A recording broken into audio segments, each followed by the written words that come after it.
Voices from Jerusalem presents World Perfect by Rabbi Spiro, adapted and produced for audio by the Aish Torah Media Center in Jerusalem. Have you ever wondered what the world would be like without Judaism and the Jewish people?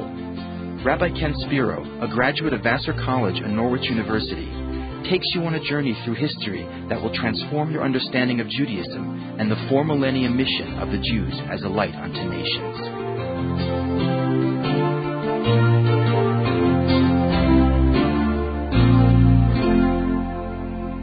So the presentation is called World Perfect, and it has to do with the nature of the Jewish impact on civilization, which is a topic that virtually everyone I've met knows something about, but I can promise what you're going to hear today is information that you've never heard in your 6th grade, if you remember that far back, 10th grade world history classes. Everyone seems to say this is the vision of the way the world should be. And if you look at the list, we have a list of 6 ideal values. 1 is value of life. Everyone should have the right to life and to life with dignity. Number 2 is a world of peace and harmony, where there's no more war. The whole world gets along harmoniously forever. Number 3 is justice and equality, which is every human being should be treated equally before the law, regardless of race, creed, religion, sex, color, size, you name it. Number 4 is education and literacy, which is every human being should have the right to at least be functionally literate as a way for them to express themselves and to contribute meaningfully to society. Number 5 is family and family values, which is more of an institution than a value, but we all appreciate that without stable family, you cannot have stable society. That's the building blocks of society is family. And number 6 is really a huge topic, which in many ways includes everything else, which is social responsibility, people taking care of the world, which is not just it's taking care of the poor and the sick and the widow and the oppressed and the orphan and you name it. And we're talking about not just people, but animals, and not just animals, but the environment. It's a whole sweeping vision of every individual human being deciding to take responsibility for the world. Looks good? Okay, everyone likes the list. By the way, quick, take a look around the room. It's the only time you're going to see a room full of Jews agreeing on something. But the question is, I divide the presentation into 2 parts. Part 1, if we all agree, and I'm saying all, I mean basically this seems to be the utopian vision that all humanity has bought into. Where does it come from? Is this something that throughout history people have felt as important? Is it the product of certain specific civilizations or groups of people? It seems to be, when people look at it, they seem to intellectually and emotionally, no one argues, they feel it's right. The question is, was that always the case? So the first section of the presentation, I want to go back in history. And history is great because it's the testing ground of ideas. Let's go back in history and let's look around the world to see, in fact, how did people relate to these ideas? Did they think they were great? Did they practice what they preached? Where are the source of the values? So obviously, to go to every single civilization that's lived since the dawn of civilization, we're talking about 6,000 years, we'd have to be here for about 6 years. There's no way we can go through every civilization and culture. So we have to jump around. Like skip, pick a few examples to illustrate. Now, that may sound a little unfair. How can you jump around and skip? But what I found in the very extensive research that I did was something very interesting. Cultures vary tremendously throughout history. How the Romans lived 2,000 years ago is dramatically different from how the Chinese lived 2,000 years ago, but how they related to this specific list of values is remarkably similar. You don't find any huge differences in the world. Everything's more like variations on a theme.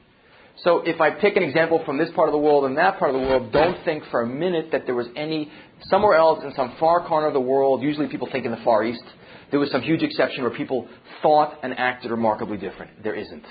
Whether we look in Africa or Asia or South and Central America or Europe, pretty much throughout history, especially in the ancient world, we find people's attitude towards these values is pretty much universal. So then who do I choose to focus on? We've got to pick a few examples to illustrate. So I'm going to jump around a lot, but I chose to focus primarily on those civilizations which we as Westerners, not as Jews, we as Westerners credit with being the foundation civilizations of modern Western culture. What are those civilizations in the ancient world? We look at Rome and Greece. Rome and Greece specifically. Now we appreciate, if you remember your world history, Greece 2,500 years ago, right? The golden age of Pericles, Athens. You had one of the most creative civilizations in human history. Much of, not just the West, the whole world's been affected, but much of our ideas about the aesthetic, the concept of beauty, philosophy, mathematics, empirical science come from one of the most creative, productive societies in human history, the ancient Greeks. and then Rome, which existed after Greece in history. But also, they not only spread much of the Greek ideas, but in terms of government, if you study law, Roman common law, any number of things, administration, engineering, empire building, much of the way the West functions is based on the Roman model. So we have two remarkably creative, productive civilizations which, multiculturalism aside, the reality of history is they contributed the lion's share to Western culture. And of course, they are the foundation of so much of the rest of our worldview today, and they certainly were the best examples of sophisticated, well-developed cultures. So we're going to focus primarily, but not exclusively, on them. Let's now go back in time. Let's run through our list, item by item, and I want to bring up a number of examples to illustrate how people's attitudes in ancient history related vis-a-vis these values today. So here I have some quotes here. If you go to the first idea on the board, which is our most fundamental value, value of life. Clearly that is the most important. Obviously, if you're dead, education and, literacy is kind of irrelevant. The right to be allowed to live and to be treated with dignity is the most fundamental right that we have come to expect in any civilization that we consider civilized in the world today. If you look at the ancient world, however, we see that the whole attitude towards right to life is remarkably different. One example that illustrates this very intensely. Does anyone know what the most common form of population control, universally practiced by every civilization we know of in the ancient world? Infanticide. Very good. The killing of newborn babies is a ubiquitous practice in human history. Every civilization, with one little exception we'll see later, every single civilization did it. And newborns were killed not just as a means of population control, but more often, as a matter of fact, as a means of sex selection. Sorry, ladies, but in almost every civilization in history, men were valued and women were disposable. And as a means of ridding society of weaker, deformed members. A child born with even a minor birth defect or did not look healthy was left to die. And this wasn't done by the baby disposal squad. The parent, mother or father, immediately after birth, in most cases, would take the child, throw it into a garbage dump, leave it on a rock to die of exposure to be eaten by an animal, or drop it down a well. There's many other, I don't want to go into too many details, we just ate lunch. But universal practice, and it was not something that the lower classes did because they were, not civilized, but the upper classes shunned. If you look at the writings in the ancient world, it is often talked about by some of the greatest minds. Look at quote number 1. This is Aristotle from Politics, arguably one of the most influential minds in Western intellectual history. What does Aristotle say in quote number 1? There must be a law that no imperfect or maimed child shall be brought up, and to avoid an excess of population, some children must be exposed. For a limit must be fixed to the population of the state. He's not saying, I like killing babies. He's saying, defective babies are a drain on society. Overpopulation is dangerous. The easiest members to get rid of are newborns. Now, we even have evidence of this in Ashkelon, which is a city on the coast of Israel to the south of Tel Aviv. It was a Greek-Roman city 2,000 years ago. About 10 years ago, archaeologists found the skeletons of between 50 and 100 newborn infants dropped down the toilets by their parents immediately after birth. And they surmised that it was infanticide because they're all the same age, all newborns. Okay, and if you look at quote number 6, this is from Biblical Archaeology Review. This is a Roman writing to his wife 2,000 years ago. Know that I am still in Alexandria, and I ask and beg of you to take good care of our baby son. And as soon as I receive payment, I will send it up to you. If you deliver of a child, if it is a boy, keep it. If it is a girl, discard it. Throw the baby out.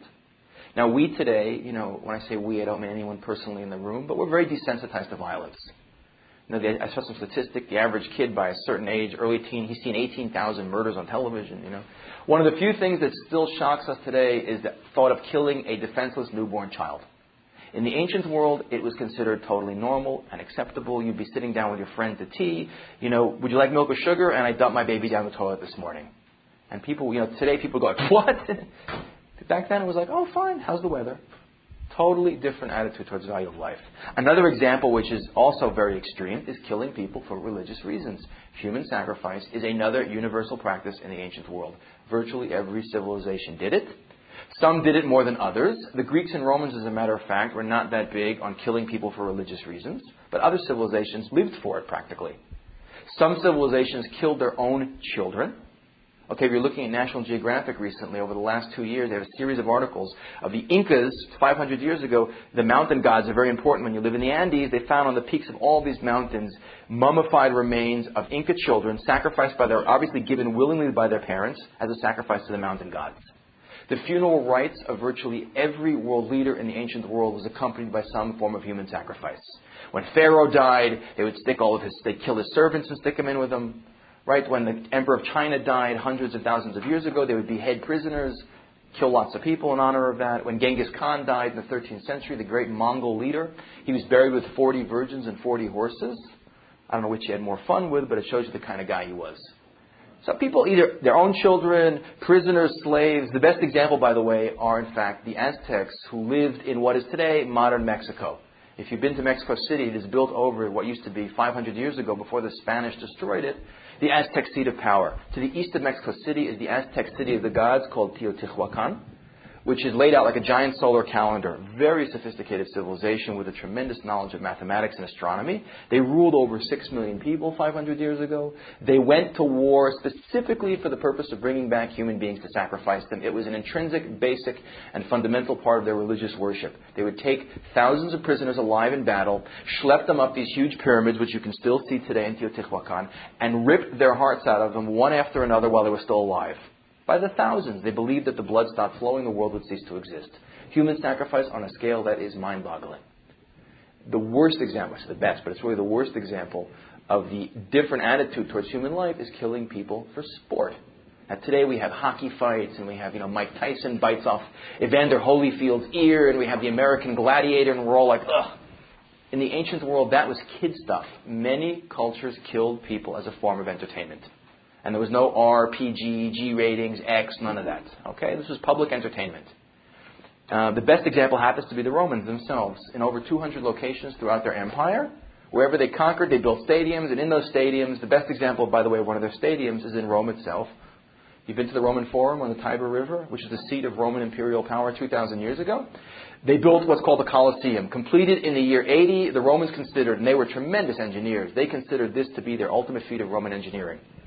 It was a huge amphitheater. It seated 50,000 people. It had a roof that could go off and on it. 2,000 years ago, the world's first Astrodome. The football field-sized stadium could be lowered mechanically and filled with water in 8 minutes. It's an amazing feat of engineering. Ships could sail through it, take the water out, raise the floor, put in fake trees and rocks. What was it used for virtually every day? 50,000 for free, meaning no tickets. You don't have to buy a ticket. You got a free cushion to sit on, free meat, free wine, like going to Yankee Stadium, getting all the hot dogs and beer you can eat and drink. Every day the Romans would bring, first act of the day, they brought animals from all over their empire and watched them slaughter each other. Right? Lions and tigers and bears. Oh my, right? The animal rights people would have gone berserk, but they would have been act number 2, which was feeding people to animals. Okay? And by the way, in Rome, everything was law and order. You couldn't just throw anyone to the lions. You had to be convicted of a capital crime. But believe me, if the Romans were short victims for entertainment, they would condemn minor criminals to death. During the intermission, instead of commercials, they would publicly execute condemned prisoners, flaying their skin off of them, burning them alive, beheading them, torturing them. And of course, the main act in Rome, which was much bigger than any sporting event we have in the world today, maybe not as big as the World Cup, but otherwise, is gladiators. Which was prisoners or slaves who were trained to fight to the death. In the year 107, just one example, the Emperor Trajan had a huge tournament. Many, many, many days, 10,000 gladiators fought. The Romans used to write about all the tournaments they had, right? What a great thing it was for their honor. If you sat through that tournament, you saw 5,000 human beings die. 5,000 people died. Children watching this also. They had huge fountains that sprayed perfume in the air so the spectators wouldn't vomit from all the smell of the blood. And the Romans didn't just use men. They used women, they used children, they used blind people, they used dwarves and midgets and anything for entertainment.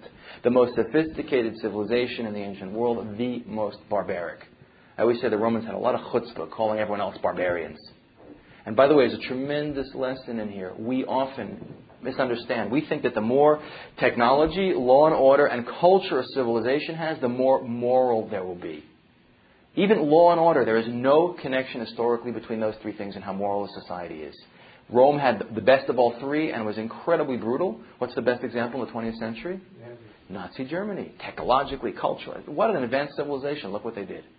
History shows us anything. Some of the most barbaric societies in the world are the most legally oriented.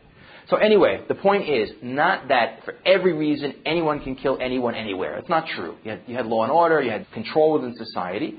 But the point is, for any number of reasons, human beings, even children, were disposable. So this whole notion of that you have a right to life, that's a basic value which cannot be taken away from you, certainly does not exist in the ancient world. Now, number two, peace and harmony. Clearly, by the way, what is the greatest waste of human life in history, besides disease? War. Remember in the 1960s, you used to wear these little pins that said, war is not healthy for children and other living things. Today, we all want peace, but it's an obvious point how destructive war is. I remember I used to work as a DJ, and I used to play public service announcements. And one of the public service announcements we used to play was for disarmament, and it said, "Do you know there are 2,000 pounds of explosive force material for every man, woman, and child on Earth? They're not 2,000 pounds of food, and they're not 2,000 pounds of medicine." Now, since the collapse of the Soviet Union, that might have changed a little bit, but even if it's 1,000 pounds, one thing is for sure. Humanity spends far more resources making weapons to destroy ourselves than we do on doing positive with that technology. What would the world be like if all of that money and resources and scientific know-how was spent on making the world a better place? I mean, it's obvious the world would be a much better place, right? Just on that topic alone. Now, it's obvious to us today, we all want peace. Like, we're not so clever today. Like, people in the ancient world were stupid. We tend to think that, but it's not true. You notice you don't see Plato, Aristotle, Lao Tzu, Confucius running around the streets of New York today. Okay? People in the ancient world were very intelligent. But if they're so intelligent, and we today are so into peace as an ideal, we even have the United Nations, right? How come the history of humanity, the history of 6,000 years of human civilization, is unceasing warfare? Think about it. Why do you think people are constantly fighting? Why are people going to war? So the historians give three basic reasons. One is, we're not looking at a quote yet. Wait, hold on. One is that the whole stigma about killing people was very different in the ancient world. If you can kill newborn babies and kill people for sport, killing in war, what's no big deal? War is even better than sport. You get to rape and pillage and build your empire. But more basically, what was the law of interaction of nations throughout human history? Not just in the ancient world. Like, what's the law of the jungle? Survival. Right, survival of the fittest. The strong survive, the weak die. The lion is on top of the food chain because he eats everything else. He doesn't say to the zebra in the Serengeti, "You had a rough day, you rest by the water hole, I'll go chase the gazelles." Maybe a Jewish lion would, but he doesn't do it. He says, "I catch you your lunch." Not to do that is a sign of weakness. It's not natural. This is how all nations always behave. Rome never said to any other country, "I respect your territorial integrity." If Rome didn't conquer a place like Persia, it's because they couldn't physically conquer Persia. That's everyone everywhere. Okay? So it's strong survive, the weak are destroyed. And on the most basic level of all, who is glorified in not just the ancient world, but throughout history? Who is the hero? Where does the word hero come from? Remember, what great work of literature do we associate with heroic literature? The Iliad. Okay, the Greeks, this idea of heroic literature. The hero was, by definition, a warrior. Not just any warrior, but the person who killed the greatest and most opponents. Go read the Iliad again. It's one giant battle scene with occasional breaks for long speeches. It's incredible. And the Greeks read that not as Greek literature 101. They read this as Greek morality worldview 101. Basic text of how to be Greek. To be an officer and a gentleman has been a manly and proper position for human beings throughout history. Everyone's always killing everyone. That's how you get honor in this world while you're alive, and that's how you become immortal and you become a legend in the minds of other people for thousands of years after you're dead. Look at quote number 3. This is Wallace E. Caldwell of Columbia University. He's talking about the Greeks and Romans, but this holds true for all cultures we know of. War, therefore, is in the mind of the poet the chief business of men from youth to age. But he regards it as the special flower of youth. The glorification of war, the glamour and glory of battle were subjects of the finest words and pictures. Any kind of peace you had in the ancient world, including what was called Pax Romana, Roman peace, was the break you took between wars to rearm. An idea of a permanent state of peace for all mankind, no more expansion, no empire, none of that stuff is unknown in human history. So our great idea, number 2 value, peace and harmony, gone. It's not a reality in human history, in theory or in practice. Okay, justice and equality. So let me a little picture here. Let's just say here we have the masses of humanity that have lived throughout human history. Now today, when we look at the idea of justice and equality, this is certainly probably one of the most basic rights that we expect in any liberal democratic country. The right to fair trial by your peers or whatever country you live in, equal treatment before the law. Now, we realize it doesn't always work that great. Look, O.J. Simpson's trial. I once saw a great cartoon of a guy sitting in an office and his lawyer says to him, "So, Mr. Smith, how much justice can you afford?" But, okay, it's not a perfect system. No one said it was, but it's at least guaranteed in America by the Constitution and in England and you name it. But look back in history. So we hold justice and equality to be sacrosanct. But if you look at ancient history, at Joe Average person who lived in the world, where was Joe Average person in terms of the socioeconomic ladder in history? Upper, middle, low, the average person. What title would we give him? Low, peasant, serf. Right? What's a peasant or a serf? And it's not just feudal Europe where you have this. Peasant, right? He's a pseudo-slave, more or less. Sometimes they're openly slaves. A lot of civilizations had massive numbers of slaves. In Russia, until 1861, the whole population was legally indentured slaves. I'm not talking about blacks in America. We're talking about Russian Slavs to the nobility. But in feudal Europe or feudal Japan or wherever you look in the world, you find Joe Average person is either a slave or a serf. A serf either owned a small piece of land, which he eked out a meager living on, and gave much of what he farmed to whom? The lord, right on top. The nobleman, we'll give him an N. Or sometimes he was like a sharecropper. He didn't even own the land. He just worked it. Okay, and then the lord got everything. So on top you had a lord, and then you had on top of the lord, you often had a king. Okay, the king in the ancient world was a god or a demigod. All kings were deified, virtue without exception. All the Caesars of Rome were worshipped as gods. They were completely above the law. And you had maybe a warrior class and a priestly class.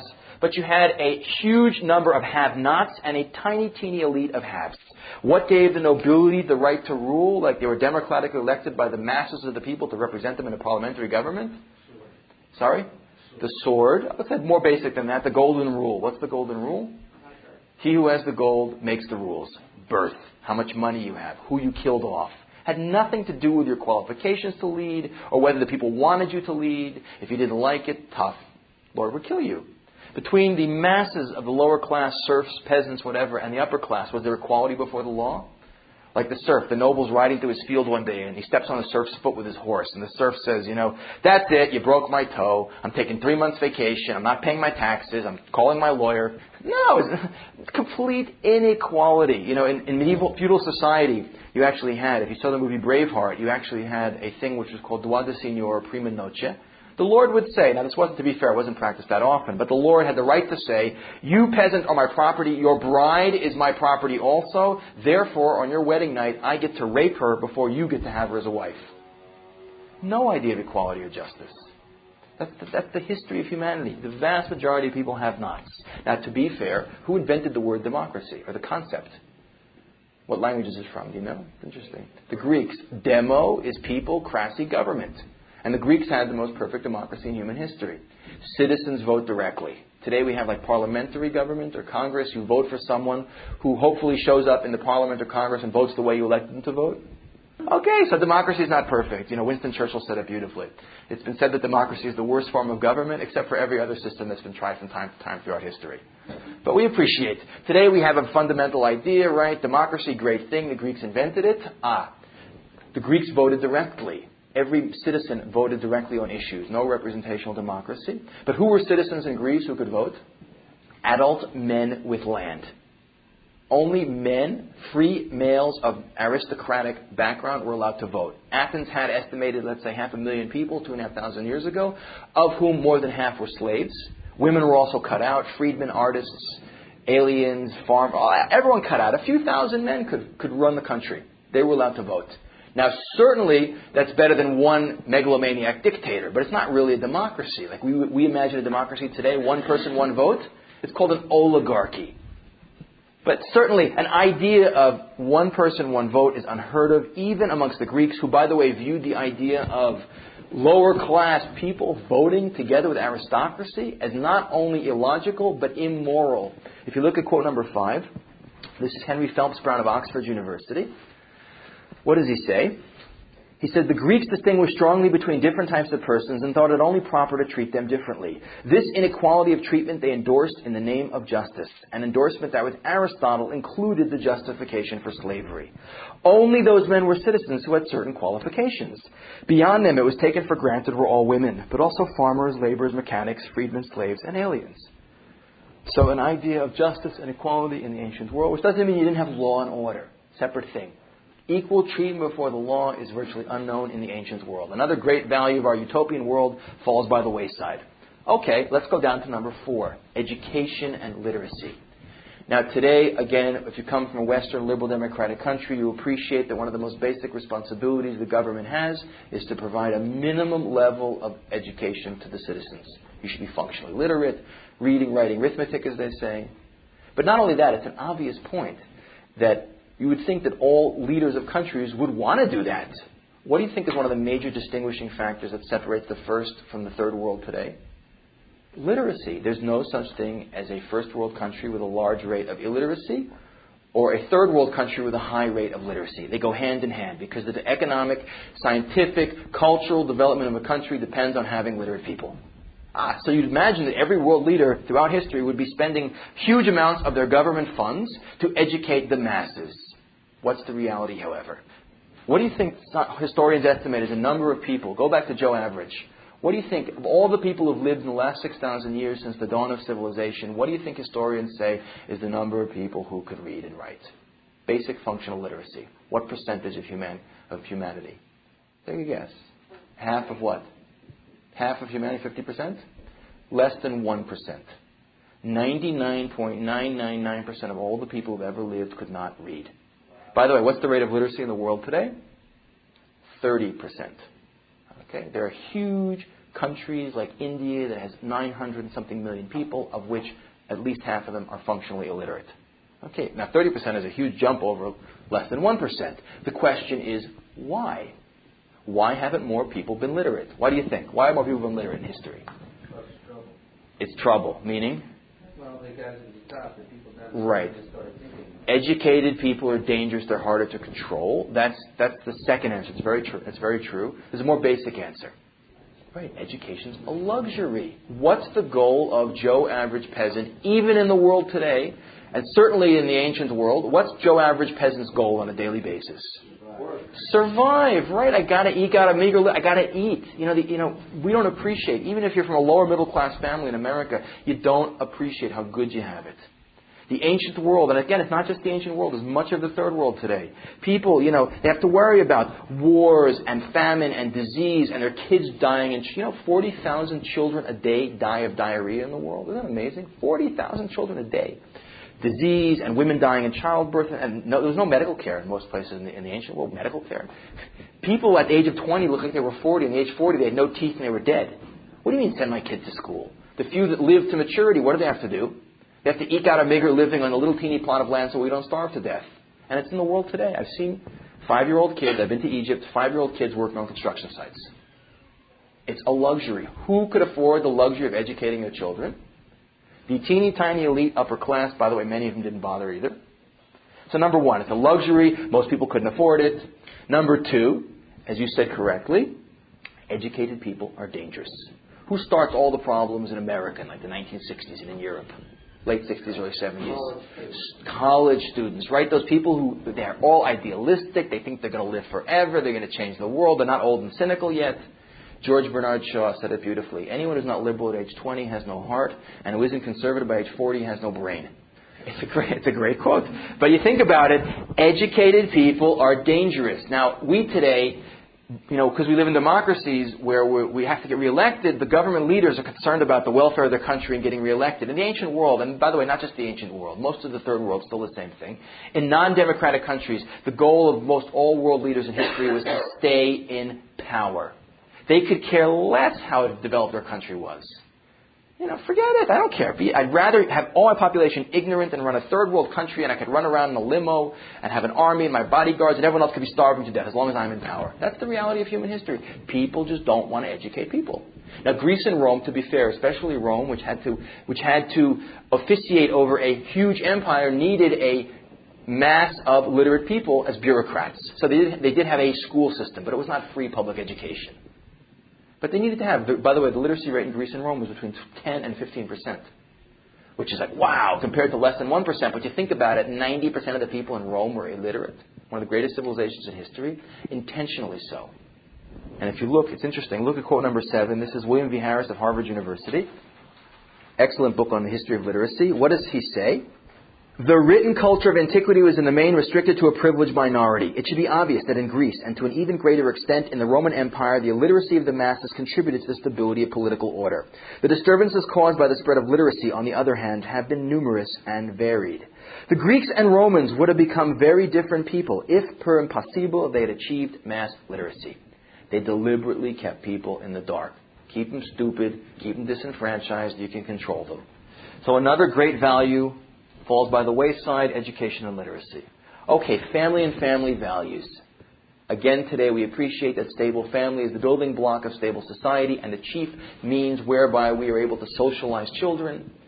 Everyone is family. It's not a new invention of any one culture. There's different variations on the theme. So I want to look at a subcategory of family, which is something that not only affected the stability of family, but had a huge impact on countries and whole empires, which is something I know you never learned about. Of all the things I know we're going to look at today, this is the one you never heard because they can't teach it to you.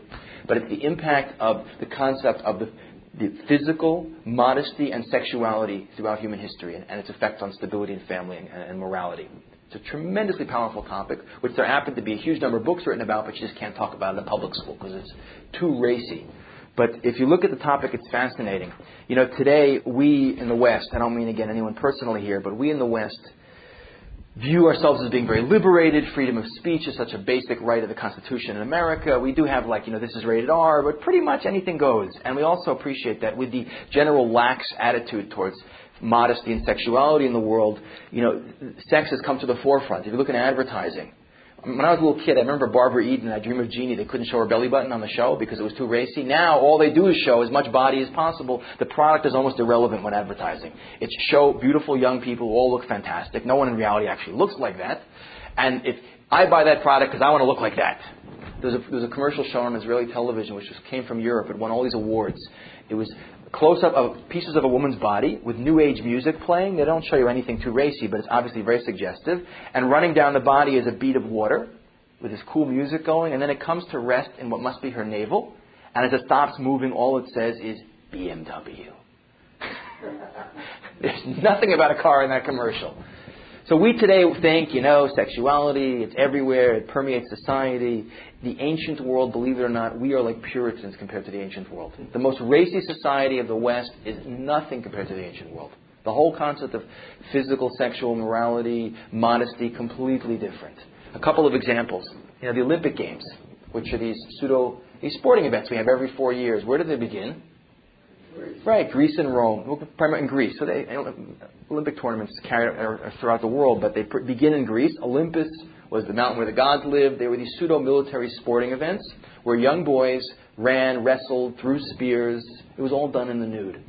Okay? Which is a good thing they didn't have advertising back then because they had no place to put the Nike signs. If the Greeks and Romans had advertising, I postulate their empire would have collapsed in about 6 months. But how you looked was extremely important because every bit of you was there to be seen. And if you look at Greek and Roman art, there's a tremendous emphasis on perfection of the physical form. You never see a paunchy Greek or Roman statue. Granted, all the women are a little heavier because throughout history, being a little heavy was a sign you were eating and you were not starving to death. Only in the modern world do we actually think it is chic to look anorexic and like you're dying of hunger.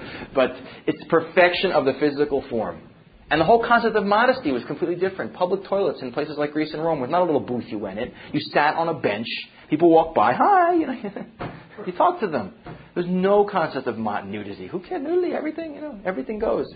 And if you go into the area of sexuality, the contrast is even more extreme. Now, again, today, in the West, people say what consenting adults want to do behind closed doors, no problem. We're liberated. We can do whatever we like. In the ancient world, there was no closed doors to be behind. There was no closet to come out of. It's interesting. Homosexuality is a ubiquitous thing. To be either bisexual or homosexual is universal and incredibly common practice throughout human history. This is the only period of time in relatively modern time in history where people actually looking down at something abnormal. Ancient world was totally normal. There was no idea of coming out of a closet.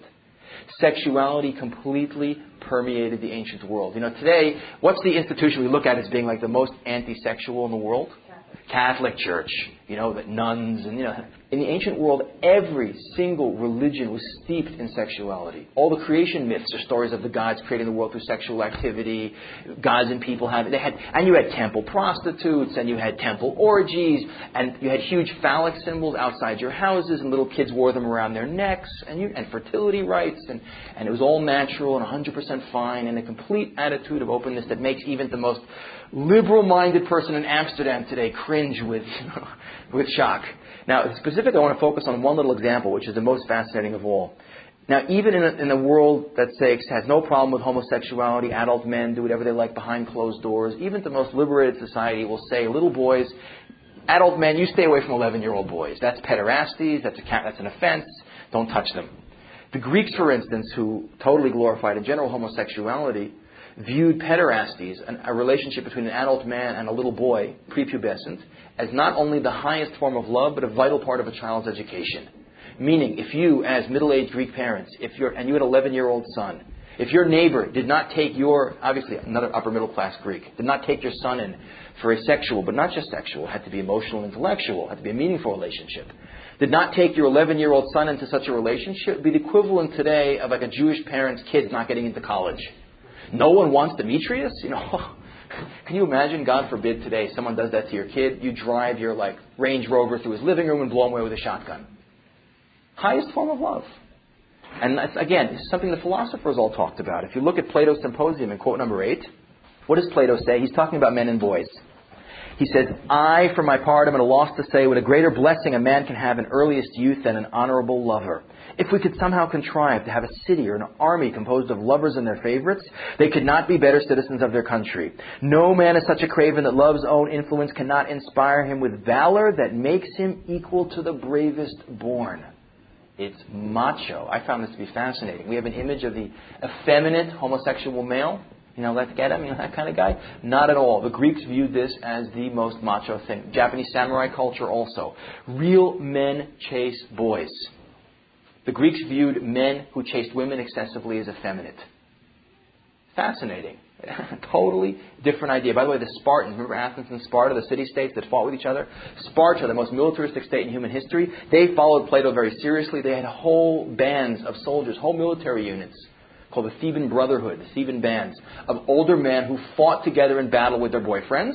And this wasn't a bunch of guys in pumps and tutus charging over hills with feather dusters yelling, let's get 'em, boys, This was the most macho units of the Greek army, because no one wanted to die ingloriously in front of their lover. Totally different attitude. Now, I know it's fascinating, you never heard it, but the question is, what are the implications? What do you think it did towards women? What do you think the view in Greek society, such a sophisticated society, what do you think they thought of women? One of the most misogynist cultures in human history was Greece, precisely because they were so sexually out of control, the men. You want to see what they felt? Look at quote number 9. Greek poet Palladius, 2,500 years ago.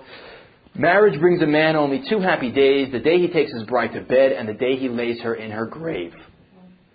And by the way, on a wedding night, a Greek man would dress his bride in men's clothes. And look at the next quote from a contemporary of Palladius, Propertius. May all my enemies fall in love with women and may all my friends with boys. Obviously, hate to be a woman in that society. You ever heard the expression barefoot pregnant in the kitchen? That was a Greek woman.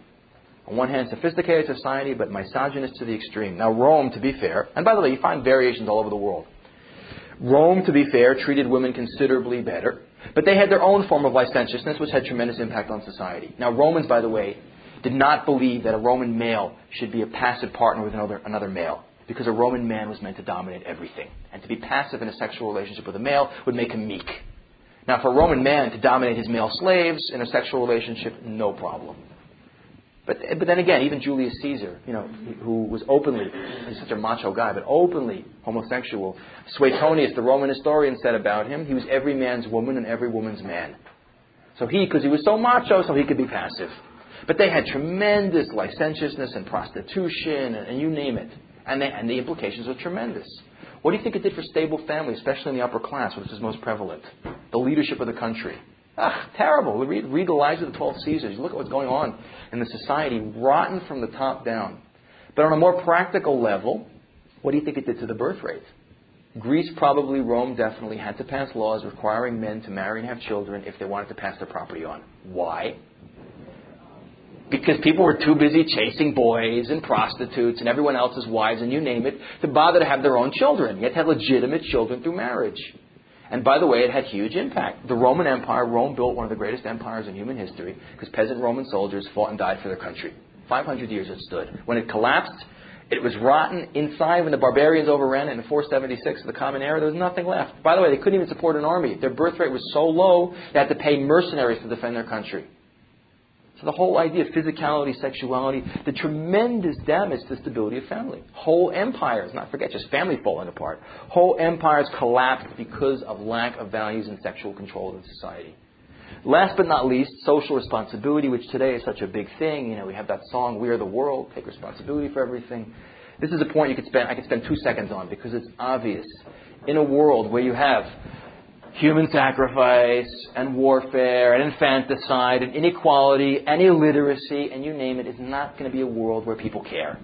And that's a reality. Today in the West, every liberal democracy has social welfare programs. If you're homeless or if you need Medicaid or whatever, they don't always work great, but it's a basic responsibility all citizens are entitled to.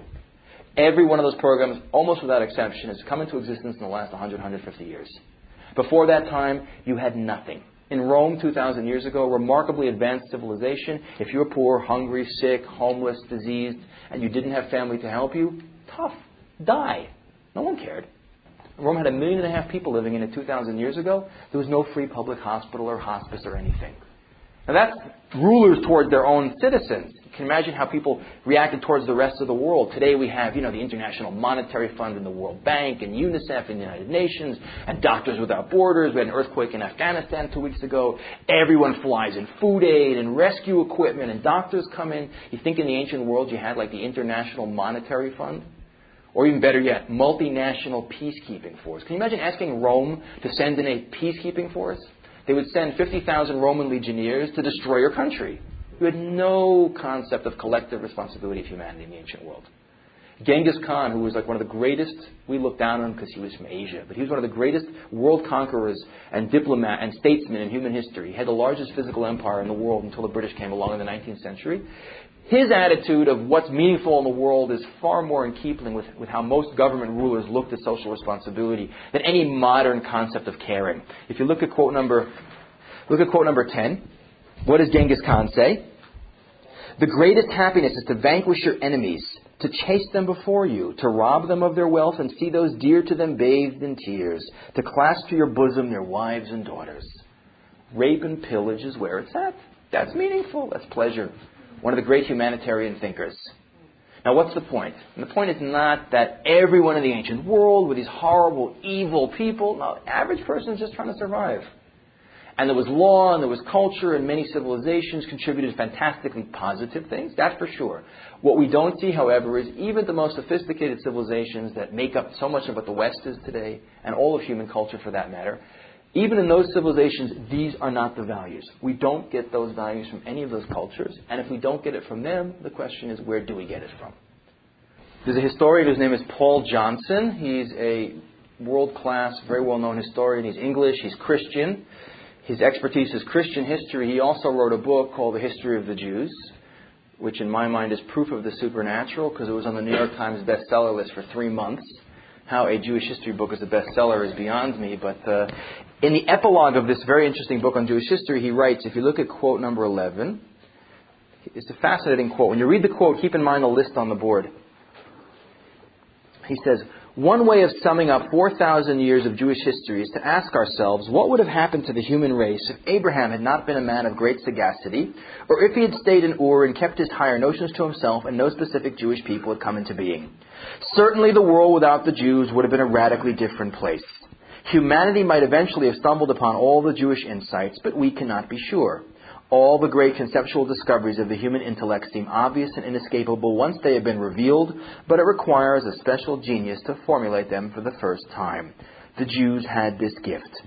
To them we owe the idea of equality before the law, both divine and human, of the sanctity of life and the dignity of human person, of individual conscience and so of personal redemption, of collective conscience and so of social responsibility, of peace as an abstract ideal and love as the foundation of justice, and many other items which constitute the basic moral furniture of the human mind. Without the Jews, it might have been a much emptier place. Above all, the Jews taught us how to rationalize the unknown. The result was monotheism and the three great religions which profess it. It is almost beyond our capacity to imagine how the world would have fared if they had never emerged. And it's a good thing that a non-Jew said that, because if a Jew said it, we'd never believe it. But it's an incredible quote. It's almost exactly the same list that we came up with. And he's saying the basic moral furniture of the human mind is a product of the Jews. Which he's not saying, and I'm not saying, we're great, we're perfect, everyone else is evil. No. There's been, unfortunately, lots of bad Jews in the world. We've made our share of mistakes. There have been plenty of righteous non-Jews, and there have been plenty of people and civilizations that have contributed lots of wonderful things to the world. That's not the issue. In the realm of giving humanity its conscience, creating a moral vision that the whole world is today bought into, we're the giants. Which is kind of funny, because we're such a little insignificant people. Yet in the realm of ideas, not in human power, physical empire building, but in the area of human power, we have really the greatest empire in human history. Which is tremendous. Now what I'd like to do now is actually go, just as we went through this list and looked at how different was the rest of the world's attitude towards these values, I now want to go through it from the Jewish perspective to show you where these ideas come from within Judaism. Which doesn't, by the way, mean that we invented the concept of peace, per se. Other people will find talking about it. But it's because of our unique relationship to ideas and connecting them to another more powerful idea, which we'll see in a few minutes, that those ideas took on tremendous power and influence in the world. So what we're going to do is go through the list now, and we're going to see in each one of these areas that Judaism is going to introduce a concept or an idea which is going to be revolutionary and have a huge impact. And it's going to ultimately be responsible for changing the way all of humanity today looks at these values. So to begin with, value of life. The best example of the radically different idea that Judaism had towards the value of life is the sixth of the Ten Commandments. Anyone know what the sixth of the Ten Commandments is? Thou shalt not murder. Correct. Most people say kill, which is incorrect. Lo tirtzach is murder. There's a difference. Judaism, we taught the world the value of life, the sanctity of life. But Judaism also, we're not pacifists. In Jewish law, there is a death penalty. But because we believe life is so valuable, it is very difficult to sentence someone to death in a Jewish court. We taught the world, as we'll see in a minute, the idea of peace. But Judaism says, look, if it's good or evil, you don't turn the other cheek. You have to fight evil. There's times you have to go to war, but peace is the ideal. So it's thou shalt not murder. We taught the world you don't have human sacrifice. You don't kill babies. You don't kill for sport. It's very interesting. If you look in the Talmud, you've all seen Schindler's List, the movie? Right, everyone's seen Schindler's List. There's a very powerful scene at the end of the movie where when the camp has been liberated, they're about to send Oskar Schindler off, and the inmates whose lives he saved make him a ring. And they engrave on the inside of this gold ring a quote from the Talmud, which is quote 15. It's from the Talmud in Sanhedrin. He who saves one life, it's as if he saves an entire universe. He who destroys a life, it's as if he destroys an entire universe. This is being said at the same time by the rabbis of the Talmud as the Romans are killing thousands of people for sport. Radically different idea. The idea that life has intrinsic value. It is sacred, Jewish contribution to the consciousness of humanity. Number two, peace and harmony. If you study the history of the idea of peace, it's very clear that the first people to come up with the idea that peace is the permanent state to which all humanity is supposed to evolve, the ideal state, the messianic state, that's the Jewish people. The prophets talk about it everywhere. And if you look at Maimonides, who was one of the great rabbis in medieval Spain, Egypt, he codified all of his Jewish philosophy in his monumental work, the Mishnah Torah. Not his own ideas. He's basically just giving in a very organized form, basic Jewish philosophy. And in it he says, this is 850 years ago, if you look at quote 16, look at how different was the Jewish idea of what the world should be like. The sages and prophets did not long for the messianic era in order to rule the world nor to subdue the nations, but to be free to pursue Torah and its wisdom. At that time there will be no hunger and no war, no jealousy and no strife. The entire world will be entirely occupied to acquire the knowledge of God. As it says, the world will be full of the knowledge of God as the waters cover the sea. So we see this idea of peace. That's the Jewish worldview, not to conquer the world.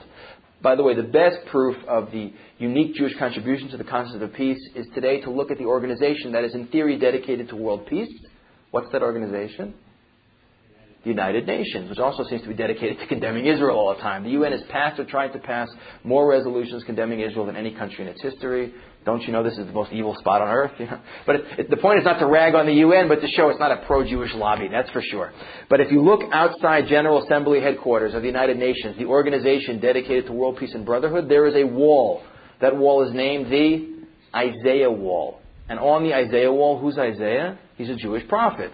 And on the wall named after him is one of the most famous quotes that he said, which is in the Bible, which is quote 18.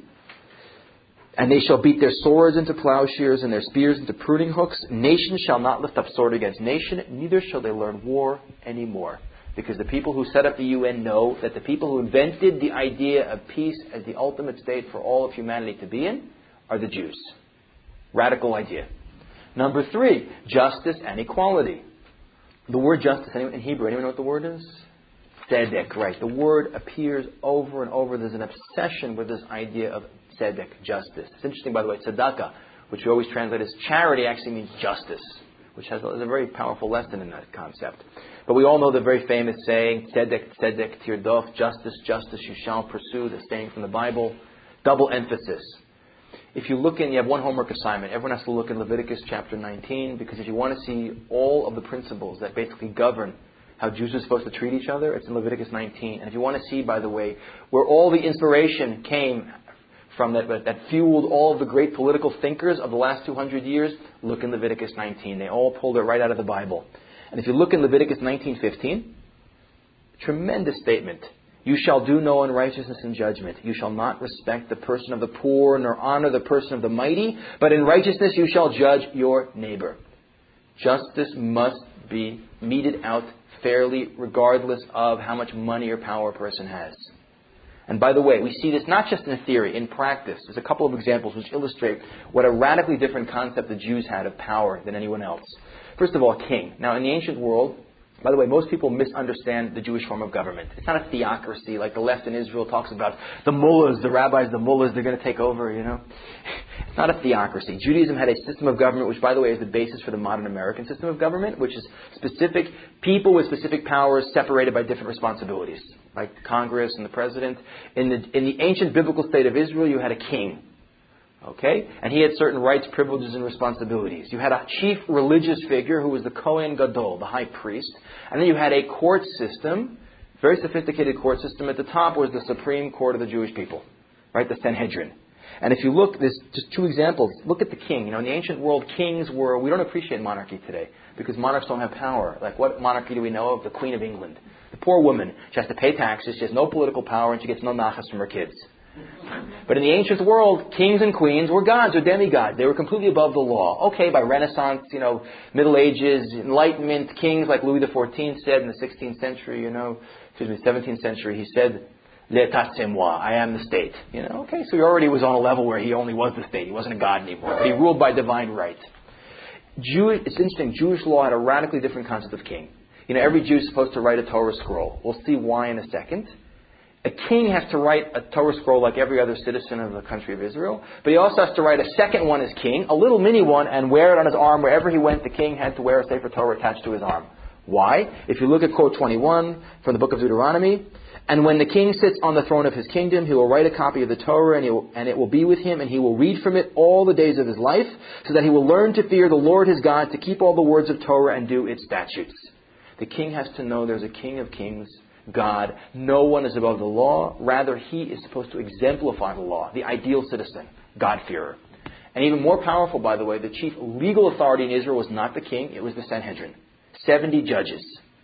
To sit on the Sanhedrin, by the way, is fascinating. To be the most powerful people in Israel, what was the qualifications?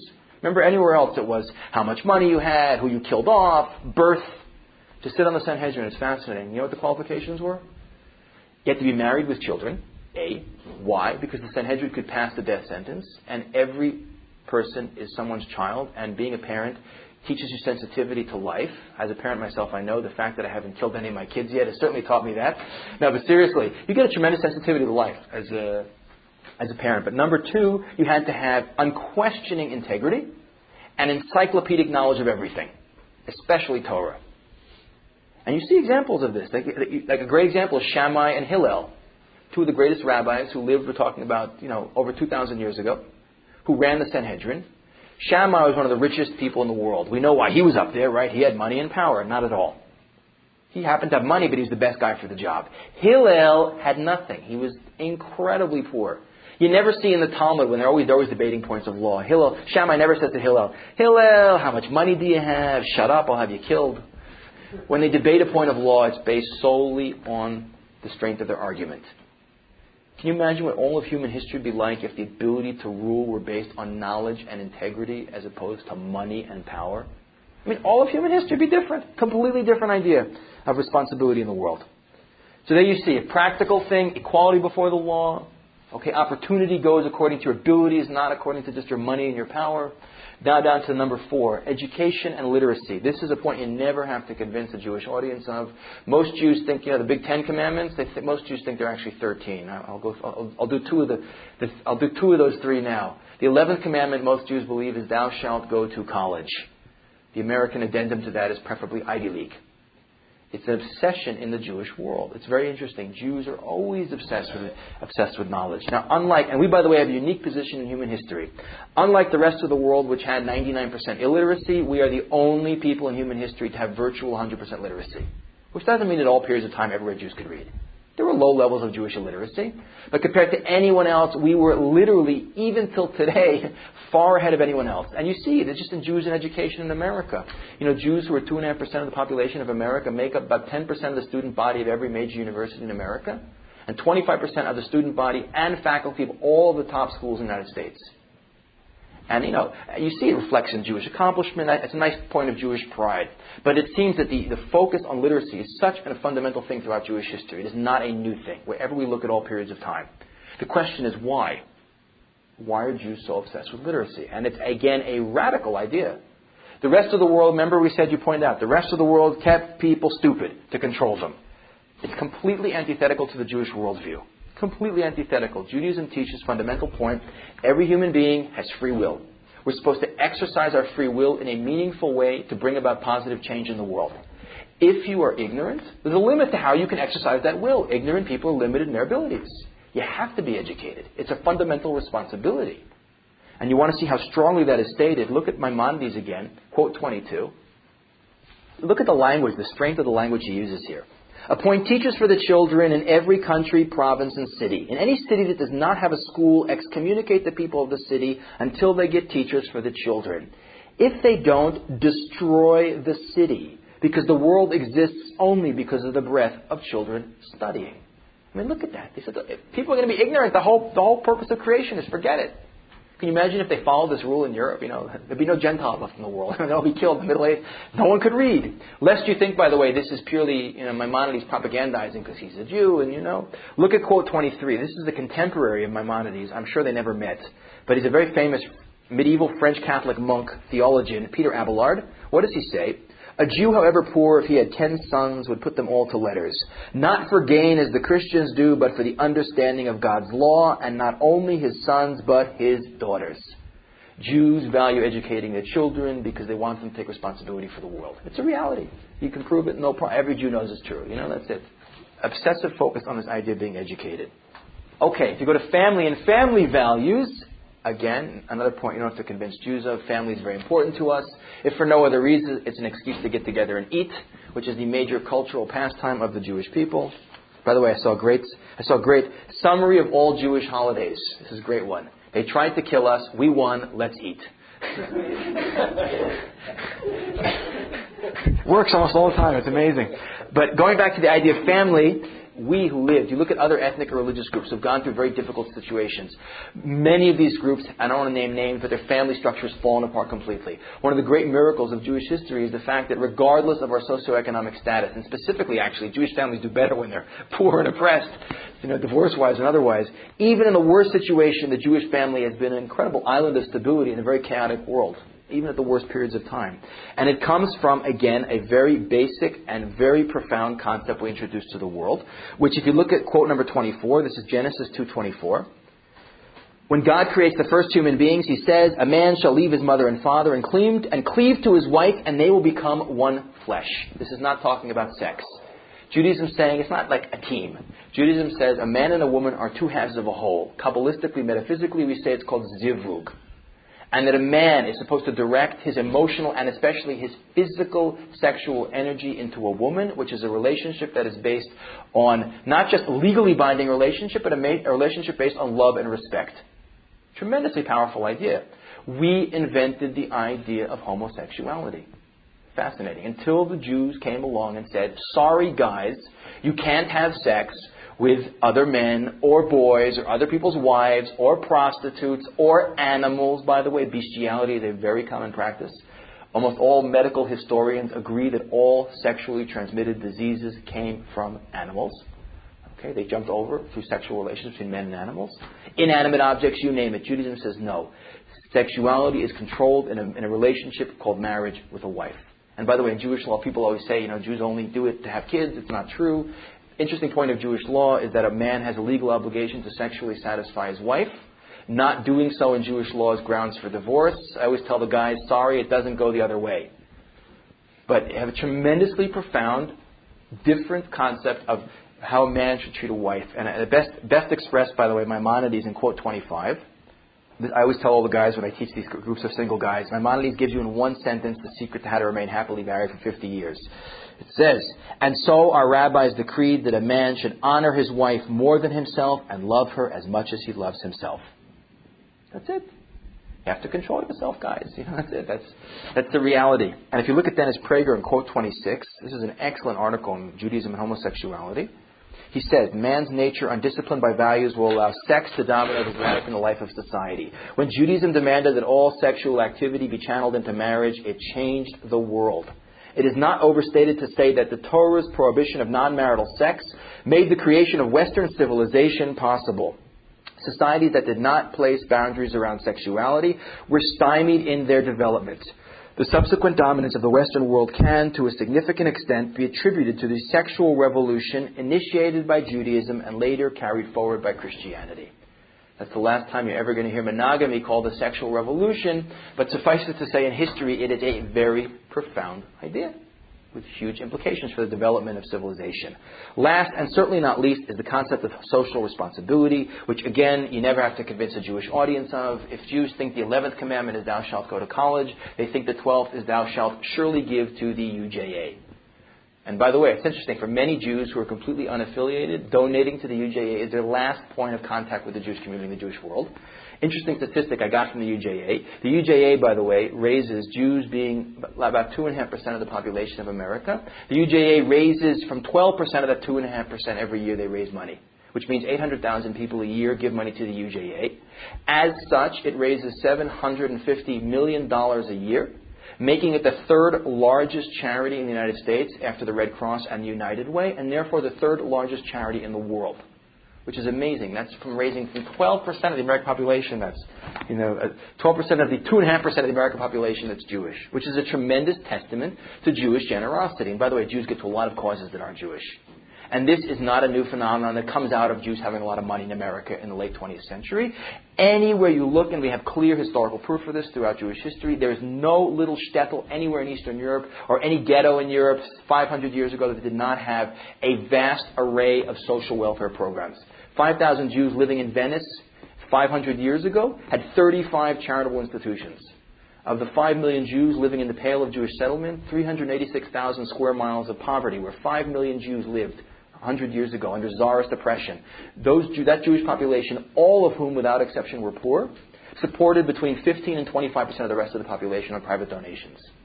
It's incredible. That's the equivalent in America of like 47 million Americans being supported by the private donations of their fellow American citizens. It's unprecedented in history. This is a fundamental, this idea of giving, taking responsibility for the world. And it comes out of what is certainly one of the most radically innovative ideas in law that was ever introduced into the world, which you see again in the Bible.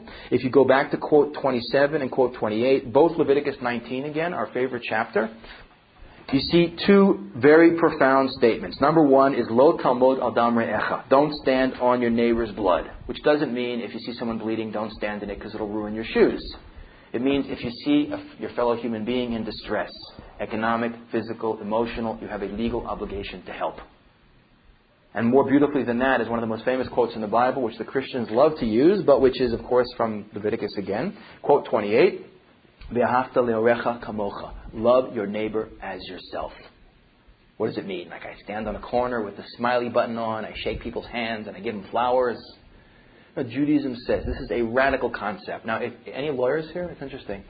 All civilizations have to develop law. Without law, society can't function. It's not a Jewish invention. But all legal systems throughout human history are, don't do this, don't do this, don't do this, because if you do those things, like murder, steal, rape, and pillage, the society will fall apart. Therefore, ergo, if you do not rape, murder, steal, pillage, whatever, you're a good citizen. I obey the law. Judaism says no. Jewish law, that can be summed up by a very famous quote from the rabbis, Sur me'ra v'aseh tov. Yes, you must refrain from doing those things which damage society, but you have a legal obligation to do good. You can't just, not doing bad doesn't make you good. Judaism says you're part of the problem or you're part of the solution. You have a legal obligation to actively do good. Love your neighbor as yourself means take responsibility for the world. And it's not just left up to your imagination. In Jewish law, you have to give a percentage of your income to charity. You have to take care of the widow and the orphan and the poor and the oppressed. They're all your responsibility. And it's not just Jews, by the way, it's Gentiles. Although, of course, charity begins at home. You've got to take care of your family first and the Jewish people first. But Jews are remarkably generous towards non-Jews in history, not just in modern times. It's not just people, it's also animals. The first animal rights legislation anywhere in the world appears in the Torah. You know, in Jewish law, you can't eat until you fed your animal. Also environmental law. You can't chop down a fruit tree, even in the time of war. It's a whole sweeping vision of taking responsibility for the world. Actively doing good. One of the most powerful concepts in history. If everyone in the world adapted that in their countries, you'd have a completely different world right there. This has always been in Jewish consciousness. And if you look at, by the way, the great legal political thinkers of the last 200 years in Europe and America, who were so much responsible for creating liberal democratic society, virtually all of them will quote the Bible as their source of inspiration for their ideas.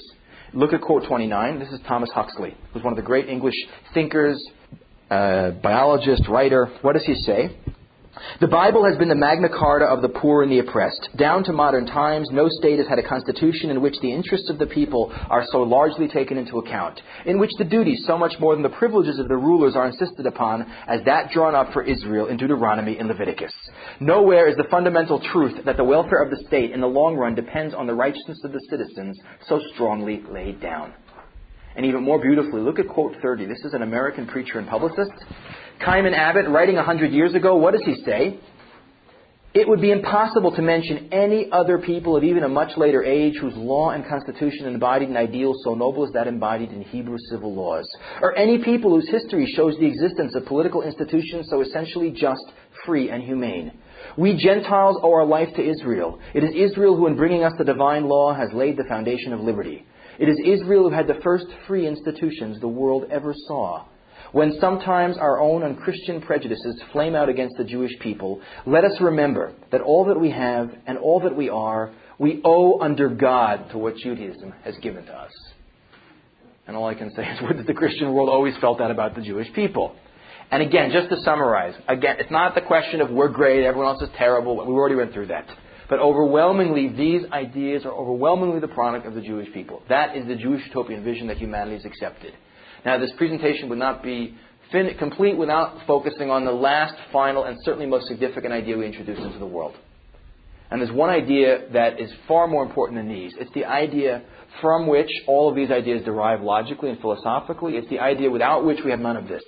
So the question is, besides great obvious Jewish contributions to civilization, such as bagels, guilt, junk bonds, leverage buyouts, Einstein, Marx, Freud, 22% of all Nobel Prizes in science since 1900, all that stuff, what is by far the single most important idea we introduced to the world? Monotheism. Ethical monotheism. The belief in one God as the source of all morality, an absolute standard. That is the single most significant idea we introduced to the world. And without question, in terms of civilizing humanity, of giving mankind a conscience, that is the most important idea in human history, period. Undisputed. Incredibly powerful idea. And if you just look at the idea for a second, you see the implications of it. In the very beginning of the Bible, when God creates human beings, it says human beings are created, B'Tselem Elohim. Man is created in the image of God. Man and woman we're talking about. What is the godlike thing that human beings have? It's clearly not physical, because God is, he has no parts. He's infinite. What do we have that makes us special? What's the godlike image that all human beings have? It's a soul, neshama. Every human being has a higher spiritual, intellectual essence, which is what separates us from animals. It makes us different. It's a piece of the infinite, the divine spark. Take that idea and look at it for a second. Just go to the value of life. If every human being right, is made in the image of God, and every human being has a divine spark, what does that say about the value of life? You have a piece of the infinite. Human life is priceless. Incredible. That's why they say saving a life is like saving a universe, because every human being is this unique, special, godlike creation, made in the image of God. Look at this one. Justice and equality. If every human being is made in the image of God, we all have that divine spark. We all have a soul. I have, you have, Jew, Gentile, man, woman, black, white, yellow. There's a basic equality amongst all human beings. We're all made in the image of God. The prophet Amos says it. Has not one God made us all? Are we not all his children? Fundamental. It's the basis of the idea of equality before the law. The idea of being made in the image of God. And social responsibility, that's really powerful. If we're made in the image of God, we have an obligation to act like him. One of the 613 commandments is V'halachta b'drachav. Be like God. What does that mean? Like I hang out in a cloud, I throw lightning bolts at people, I boss them around like a big bass voice, What does it mean to be made in the image of God and to act like God? The rabbis say, V'halachta b'drachav, go in God's ways. Just as he is kind and merciful, so too do you have an obligation to be kind and merciful. Take responsibility for the world. God did it, you do it. We don't appreciate the power of this idea, but I want to look at just one person who does. Look at quote 31. This is John Adams, second president of the United States. He says it beautifully. I will insist the Hebrews have done more to civilize men than any other nation. If I were an atheist and believed in blind eternal fate, I should still believe that fate had ordained the Jews to be the most essential instrument for civilizing the nations. If I were an atheist of another sect who believed or pretended to believe that all is ordered by chance, I should still believe that chance had ordered the Jews to preserve and propagate for all mankind the doctrine of a supreme, intelligent, wise, almighty sovereign of the universe, which I believe to be the great essential principle of all morality and consequently of all civilization. They are the most glorious nation that ever inhabited this earth. The Romans and their empire are but a bubble in comparison of the Jews. They have given religion to 3/4 of the globe and have influenced the affairs of mankind more and more happily than any other nation, ancient or modern. And if he were running for president, I would vote for him. So we see, the idea of one God is the most powerful idea in history. The last little teeny piece of the puzzle is how? We understand how the Greeks and the Romans changed the world. They had huge empires, they conquered people, they stuffed their ideology down their throats. But how did the little insignificant Jewish people, 0.025% of the population of the world today, who everyone seems to universally hate, how did we get the world to buy into our vision? So I have to go back in time, almost 4,000 years. And 4,000 years ago, we see that all of humanity was polytheistic.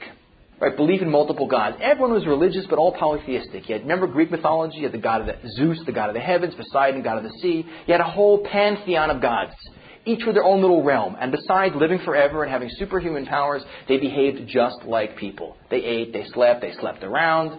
They were some of the most debauched characters in the history of ancient literature, the gods themselves. And they manipulated you, and you manipulated them, and you were trapped in the world with them. It was a very confusing world. It was like Dallas on a cosmic scale. Not primitive, by the way. Some of the most sophisticated belief systems in human history are and were polytheistic. But because there were so many different gods running around, and you perceived that they all wanted different things from you, there was no one standard of morality. The whole world was amoral. What's amoral? Right, without morality. Into that world, about 3,800 years ago, appears one man in Iraq, Abraham. Abraham was great for two reasons. A, he lived in a world that was entirely polytheistic, yet with his clarity of vision, saw that polytheism was an illusion. There's one God. There's one God, and not just one versus many. This one God was the only God. He was an all-powerful, all-knowing God. This one God created the world. He didn't go on vacation. He stuck around. He wanted a relationship with his creation, and this one God was the source of all morality. Tremendously powerful idea. As Dostoevsky, the great Russian writer, says, where there is no God, everything is permissible. In the ancient world, millions of gods, do whatever you like. And by the way, you look at the words ethics and morals, which today we refer to as this is unethical, this is immoral. Ethics comes from the Greek word ethos, which means custom. Morals comes from the Latin word mores, which means custom. There's no idea of absolute right or wrong. What I do is I do because it's accepted by society. Abraham came along and said, no. Polytheism is an illusion, amorality is a lie, and it leads to immorality. There is one God and there is one standard of right and wrong. Okay, now the world today says, that's an incredible idea. That is the most revolutionary idea in human history. But then they ask the question I asked before. How out of God to choose the Jews? Like, if this idea is so powerful, give it to the Greeks, give it to the Romans, give it to CNN. Peter Arnett can announce at 6 o'clock news. You know what they say? It's not news until CNN announces it, right? Peter Arnett announced it. The whole world will know. 15 minutes. Wouldn't take 4,000 years. How odd of God to choose the Jews. So what do the Jews answer back? We say, it wasn't so odd. The Jews chose God. Meaning Abraham's not walking along the street and God's sitting in heaven, eating, meaty, money. Abraham. Abraham did the work. He was an incredible idealist, incredible free-thinking, dedicated human being.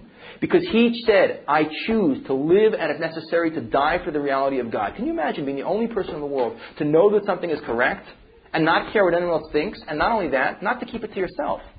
He's the crusader. He's going to change the whole world. There's a great line, by the way, 1984, one of the greatest lines in literature. You read the book? Where Winston Smith, who's the hero, they're trying to brainwash him. And he says to his torturer there, he says, there are truths and there are untruths, and just because you're in a minority of one doesn't make you wrong. Abraham could have easily said that line. I don't care if the whole world worships millions of Getchkala idols. It doesn't make a difference to me. There's one God, there's one absolute reality. And so we say, how odd of God to choose the Jews. Wasn't so odd the Jews chose God. Abraham says, I choose to live and, if necessary, to die for the reality of one God. And God says, therefore, Abraham, I choose you. Because you chose me, I choose you. This is chosen people. Most misunderstood concept in Judaism. What are we chosen for? It's not privilege, it's responsibility. What's the responsibility? It's the responsibility of being, not to convert the whole world to Judaism. It's not jihad. We are supposed to be a living example of a nation that lives with the reality of God, to create a just and moral society based on the ideas of ethical monotheism that the whole world is going to come and learn from. A light to nations. Chosen for the responsibility of being the model to enable the rest of humanity to perfect itself. It's the ultimate cause, right? Beats the heck out of saving the whales. Shema Yisrael Hashem Elokeinu Hashem Echad. That's the Jewish battle cry. God is it, not Coca-Cola. The reality that runs existence, that we burn with, every Jew has in their soul, even if they're not aware of it, is that reality. That's the most profound idea. And for 2,000 years, it was everyone in the world versus the Jews. Jews, you're out of your mind. One invisible God, you've got to be crazy. One example, by the way, to illustrate. Look at quote number 14. This is Dio Cassius, Roman historian 2,000 years ago. What does Dio Cassius say? The Jews are distinguished from the rest of mankind in practically every detail of life, and in particular by the fact that they do not honor any of the usual gods, but show extreme reverence to one particular God. You know, the Roman historian Varro says that in the first century before the Common Era, the Romans had in excess of 30,000 gods. Everyone his own little idol, you know. Can you imagine? It must have been a confusing world for the Romans. And they had the chutzpah to call the Jews lazy for taking one day a week off. They had 157 holidays a year. Can you imagine 30,000 gods, and you Jews, you have one invisible one? You're out of your mind. You know, in Rome, you know what the crime was?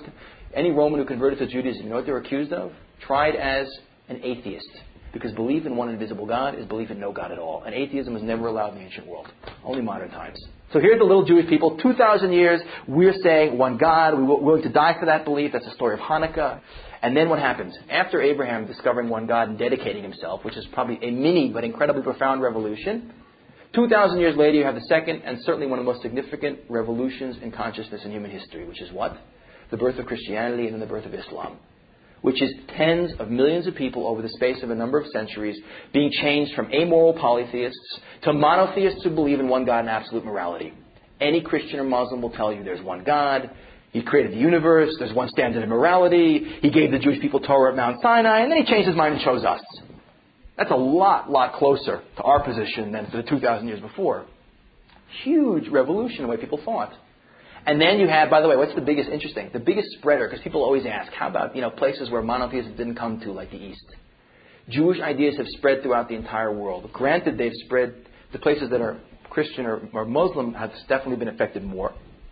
But Jewish ideas have reached the whole rest of the world. It's interesting how, in the modern history, what is the greatest purveyor of Jewish ideas to the world? It's interesting. It's not a religious institution.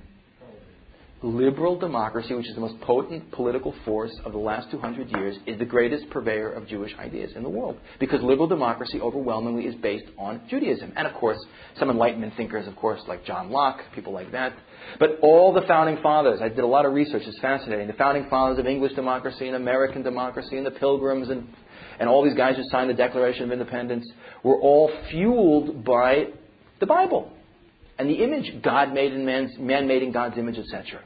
You can see, look in the Declaration of Independence of the United States. We hold these truths to be self-evident, that all men are created equal. They are endowed by their Creator with certain inalienable rights. Amongst them are the right to life, liberty, and pursuit of happiness.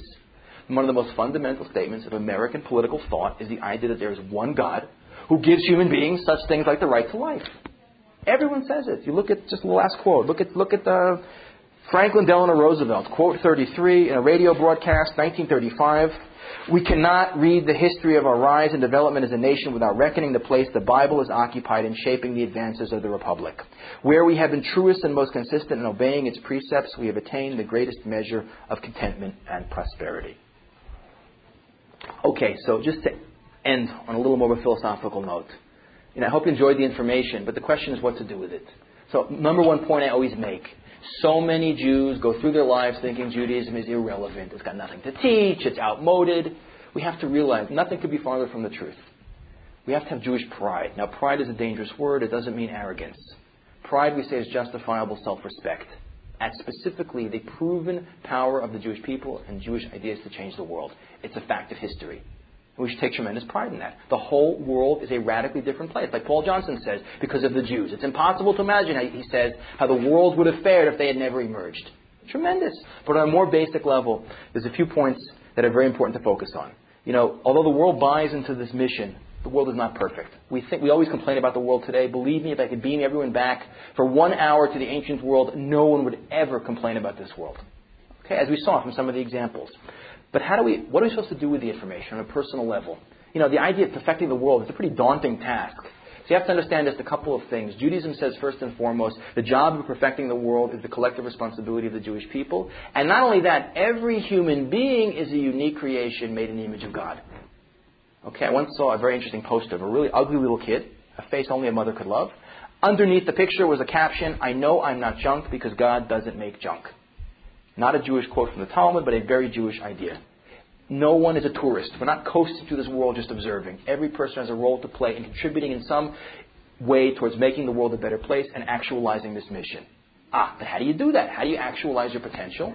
That's number 2 point. We say, a human being is far more complicated than any machine in the world. You buy a computer, you buy a car, you get a big manual.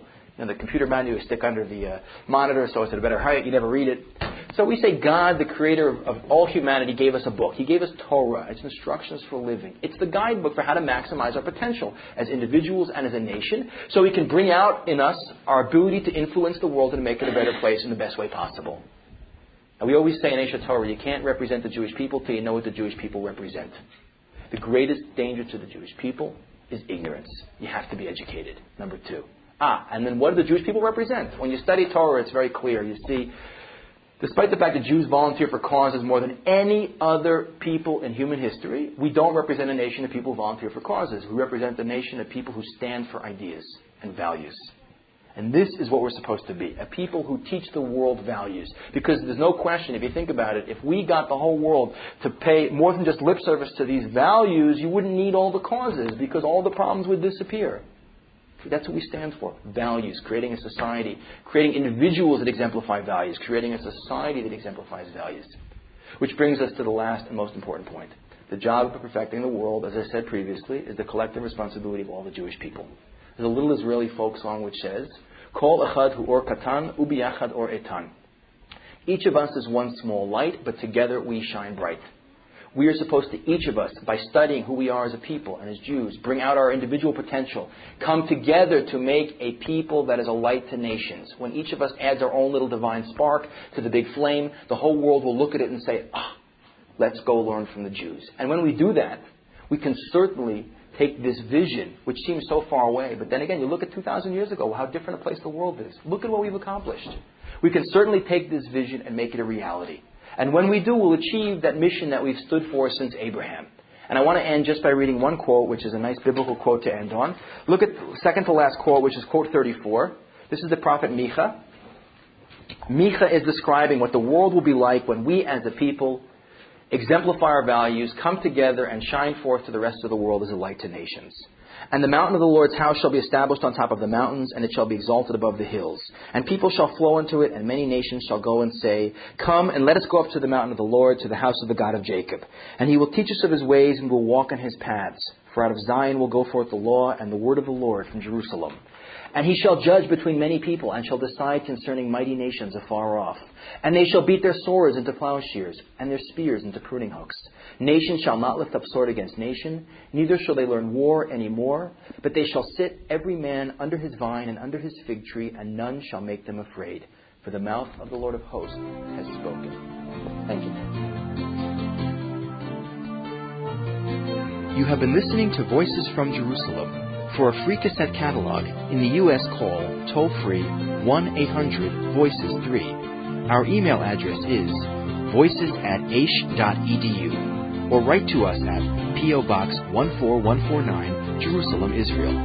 Shalom from Jerusalem.